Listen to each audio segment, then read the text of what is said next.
terdesak. Yang pertama kaitan dengan prioritas, ini kaitan dengan kegiatan sumber manusia, kemudian akses terhadap wilayah, infrastruktur, ya. Kemudian mutu lingkungan hidup, penataan ruang dan mitigasi bencana. Kemudian kualitas dan bersaing perkembangan daerah dan tata kelola pemerintahan. Tadi disinggung bahwa insya Allah mudah-mudahan tahun sekarang ini mungkin pelebaran jalan akan segera dilaksanakan. Tetapi yang saya ingin pertanyakan, sudahkah dalam pelebaran jalan itu tanahnya dalam pembebasan itu diselesaikan? Karena menyangkut lingkungan kami saja, tanah wakaf yang sebelah itu belum sampai selesai, Pak Dewan.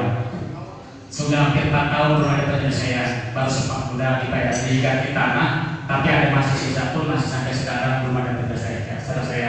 Di sampingnya di tanah wakaf Lebak juga sampai sekarang belum selesai. Nah, bagaimana kelanjutan nanti bisa memperlebarkan jalan kalau tanah sendiri belum ada penyelesaian? Yang kedua, jalan selebar apapun kalau kita tidak ditertibkan tetap akan macet dan sempit. Contoh kecil, maaf sekali kepada yang memiliki perusahaan dagang ataupun PKL, mohon maaf kami itu masih memiliki lahan parkirnya di jalan, Pak. Bapak lihat sendirilah, gitu kan? Nah, mulai PKL juga dari sekarang ada jualan-jualan kecil yang nanti akan mengganggu jalan. Nanti kalau sudah banyak khawatir nanti kalau dipindahkan nggak mau dan seterusnya.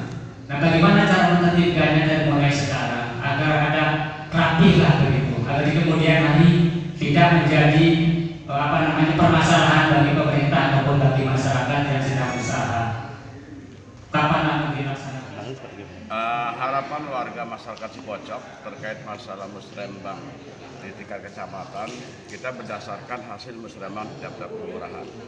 Dan kita sudah berjalan musrembang tiap-tiap kelurahan dari tanggal 10 sampai dengan tanggal 20. Dan mayoritas yang diusulkan diantaranya banjir. Yang dua kelurahan di 5 titik, 3 kelurahan di 5 titik. Dan infrastruktur, peningkatan jalan, serta UMKM, pemberdayaan masyarakat.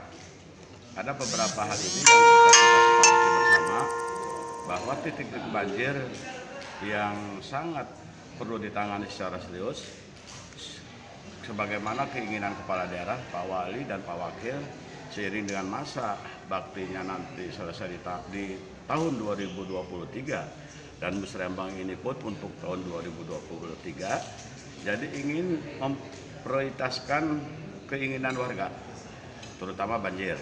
Titik banjir yang pertama di Kelurahan Kerundang, di Munjul, karena itu dari perbatasan Curug. Dan yang kedua di perumahan Citra Gading, dan yang ketiga di Lebak, di Cipocok. Nah, itu yang riskan banjir. Yang keempat di Untirta. Nah, itu riskan banjir. Kalau genangan air diantaranya di Jalan Kampung Baru, kantor di Sub arah ke sana. Lewat Damkar, itu genangan aja. Termasuk juga genangan yang di Cipocok, di Jalan Petir Raya Cipocok, itu ada genangan air antara ex kantor Polsek sampai dengan ke kantor Koramil, itu juga ada genangan air.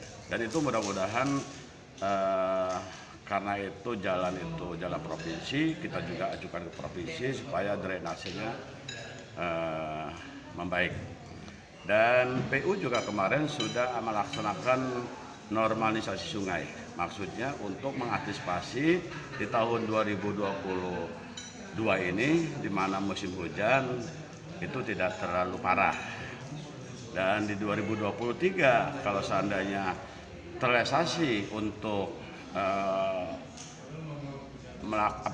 menyiasati supaya sejak banjir itu nanti tentunya ada kajian dari ide-idenya, mungkin supaya nanti Bapeda dengan PU lah untuk gimana caranya supaya di 4 titik ini tidak ada banjir.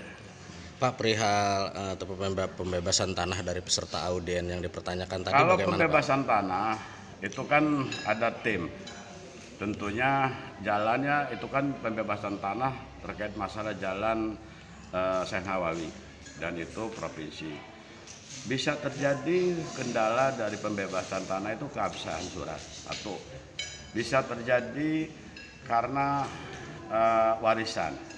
Ketiga, bisa terjadi ada permasalahan, entah itu permasalahannya transaksi jual beli dulunya kayak gimana. Nah, kalau seandainya itu sudah selesai alas hak bukti kepemilikan, ya jelas itu akan segera dibayar oleh provinsi. Dan kita sifatnya nanti akan mendorong pada tim provinsi di PU Bina Marga agar segera membayar pembebasan lahan yang kena jalan tersebut.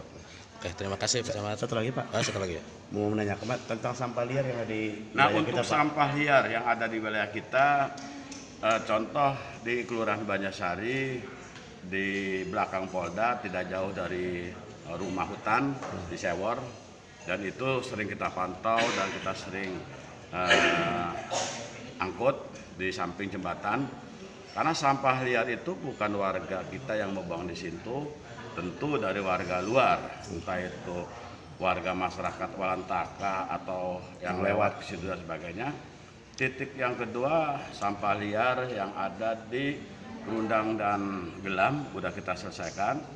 Titik ketiga, sampah liar yang ada di Kampung Baru, Jalan Disub, itu sudah kita selesaikan.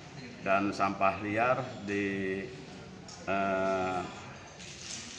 Kerundang juga kita selesaikan. Jadi mudah-mudahan seiring dengan usulan Pak Lurah agar ada cator, agar ada gerobak sampah dan sebagainya, mudah-mudahan itu bisa mengatasi sampah liar.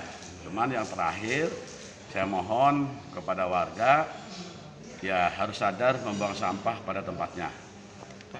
Sedikit tambahan untuk skala prioritas Musrembang di Kecamatan Cipocok. Sudah Pak tadi. Terima kasih Pak. Makasih Pak Camat. Oke. Ya.